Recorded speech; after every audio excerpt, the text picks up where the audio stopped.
Pois bem, agora que você leu, você percebe o universo imenso, né?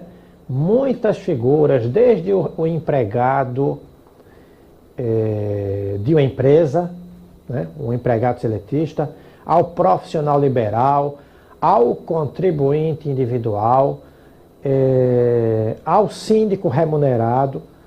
Esse universo imenso de pessoas elencados no artigo 11 são segurados obrigatórios do regime geral.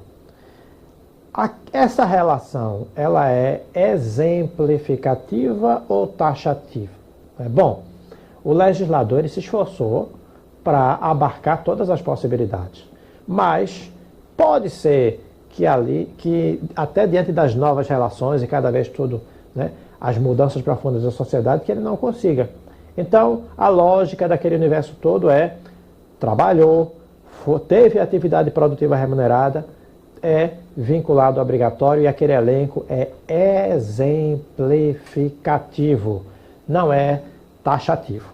Mas é importante também a gente falar sobre o segurado facultativo.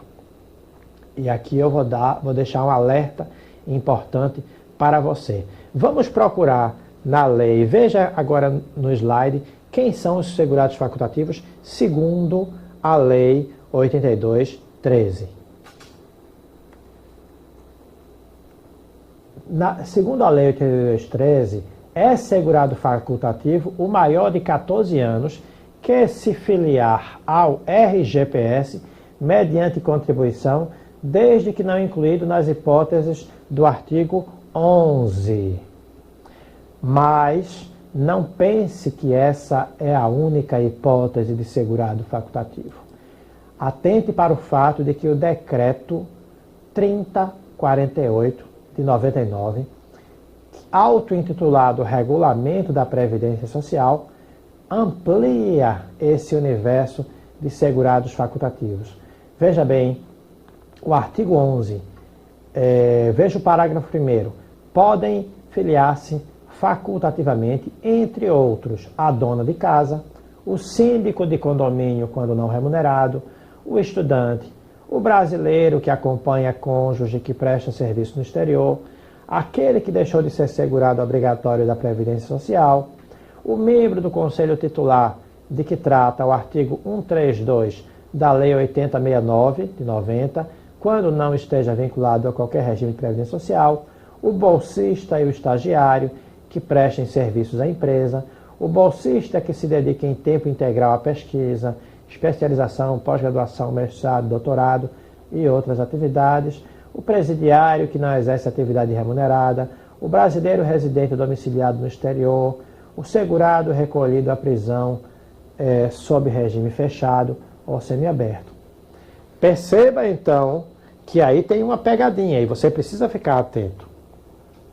Se você olhar a Lei 82.13, o universo de segurados facultativos é restrito. Se você olhar o artigo 11 do decreto 3048, você verá que existe um universo mais amplo.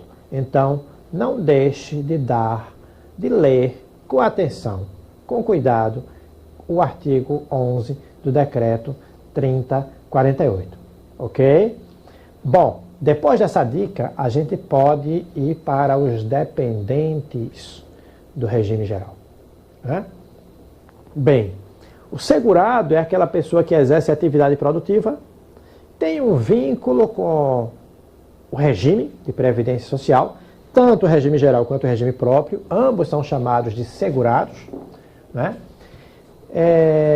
E os seus dependentes, eles têm um vínculo com o regime por relação, por correlação com o segurado, por dependerem do segurado.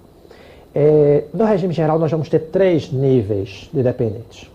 Um primeiro nível é o cônjuge, companheiro ou assemelhado, e os filhos e enteados. Né?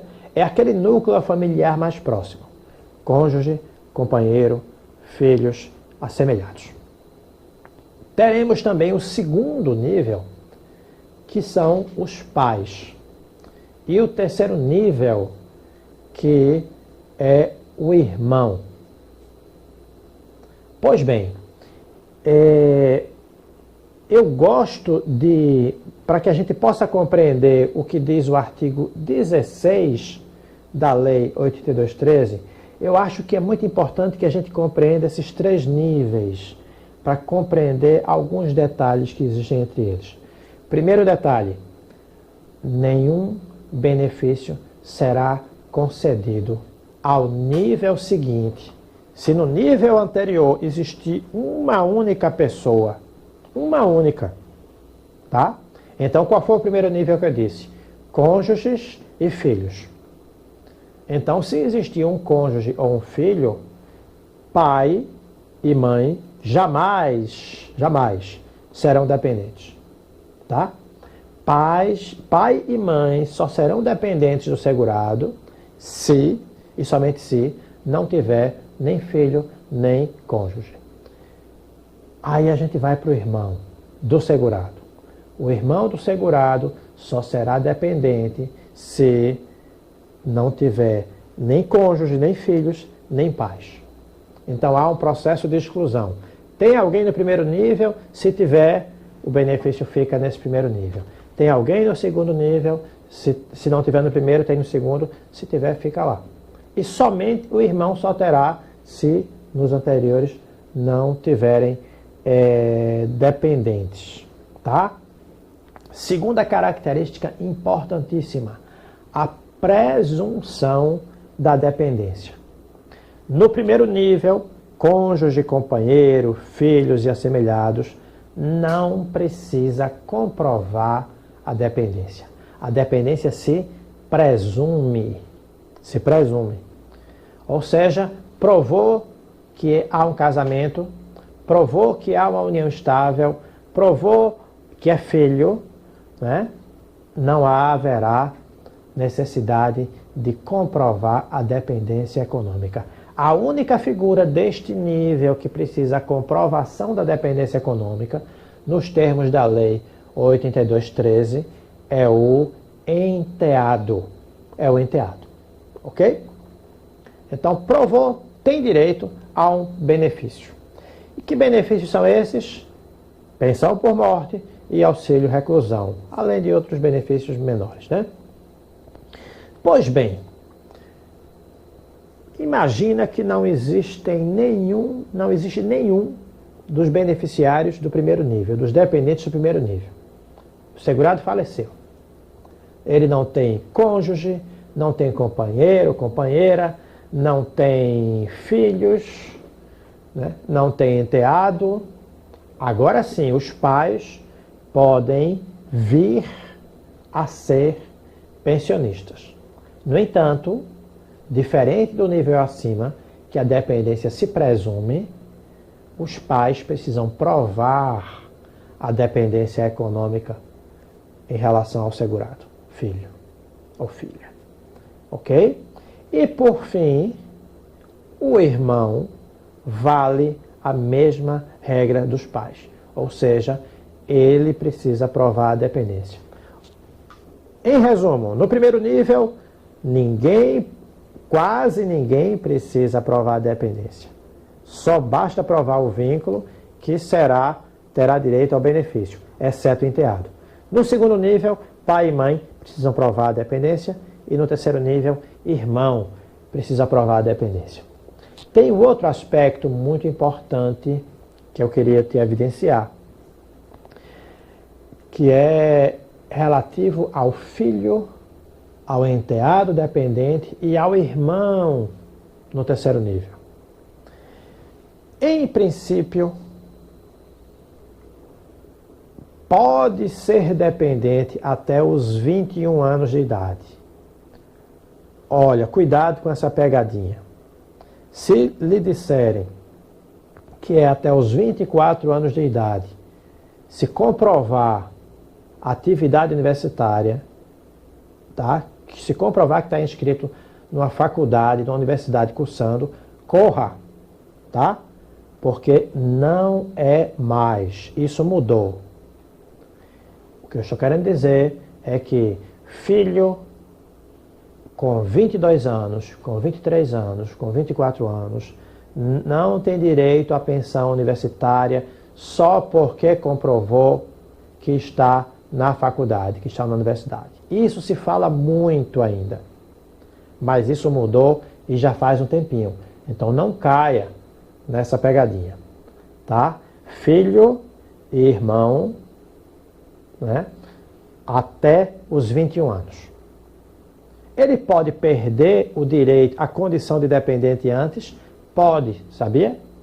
Com a emancipação. Se ele começa a trabalhar, se ele se casa. Então, filho com 18 anos, casou-se, começou a trabalhar, emancipou-se, perde a condição de dependente. Ele pode ser dependente para além dos 21 anos? Eu já disse que como universitário, não. Mas se ele tiver invalidez, sim. Aí não vai haver limite de idade. Ok? Então esse alerta é interessante para a gente compreender as regras em relação aos filhos. Bom, agora eu te proponho mais uma tarefa. Dá um pause agora e olha o artigo 16 da Lei 8213. Tá? Olha todas as regras. Observa todas as regras. Isso que eu falei está lá, mas agora você vai ler para ajudar a fixar as tuas informações e até para o caso de surgir algumas dúvidas. Tá bom? Bom, agora eu vou subverter um pouco a ordem do nosso programa. E antes de falar de uma coisa do segurado, que é a manutenção da qualidade do segurado, eu vou falar da carência. Porque, na verdade, são duas coisas que eu sempre achei que são interligadas. O que é a carência? A carência é um período que o segurado fica pagando sem ter direito a determinados benefícios. E, do outro lado, nós vamos ter a manutenção da qualidade do segurado, ou o chamado período de graça, em que é o inverso. O que vai acontecer é que o segurado para de contribuir, mas mesmo assim seguirá protegido pela Previdência Social, pelos direitos previstos na Previdência Social, no regime geral de Previdência Social. Então, para você saber sobre as carências, você vai ler os artigos 24, 25 e 26 da Lei 8213. O artigo 24 ele simplesmente conceitua o que é carência. O artigo 25 prevê os prazos de carência para cada um dos benefícios. Aposentadoria por tempo de contribuição, aposentadoria por idade, pensão por morte. E o artigo 26 diz quais são aquelas hipóteses em que não há carência. Tá? Depois de ler o artigo 24, 25 e 26, em que você entendeu as hipóteses para carência, aí você vai agora para o artigo 15. O artigo 15 fala da manutenção da qualidade de segurado. Veja, essa manutenção da qualidade de segurado é comumente chamado de período de graça. Mas você não vai encontrar essa expressão na Lei 8213. É muito comum o advogado previdenciário, período de graça, período de graça, período de graça. Período de graça é isso. É o período. Você foi segurado durante um período, cumpriu todos os requisitos legais, mas a pessoa foi demitida, né? ou por outros motivos, mas ela segue com a proteção. A expressão período de graça vai aparecer no decreto 3048 de 99, o que eu falei agora há pouco, do regulamento da Previdência Social. Então, vamos lá. Para entender a carência, artigos 24, 25 e 26. Para entender o chamado período de graça, que na Lei 8213 vai referir-se tão somente ao período de manutenção da qualidade do segurado, você vai ao artigo 15 e leia as hipóteses, tá bom? Faz uma pausinha agora e ler de novo essas regras, que elas são autoexplicativas.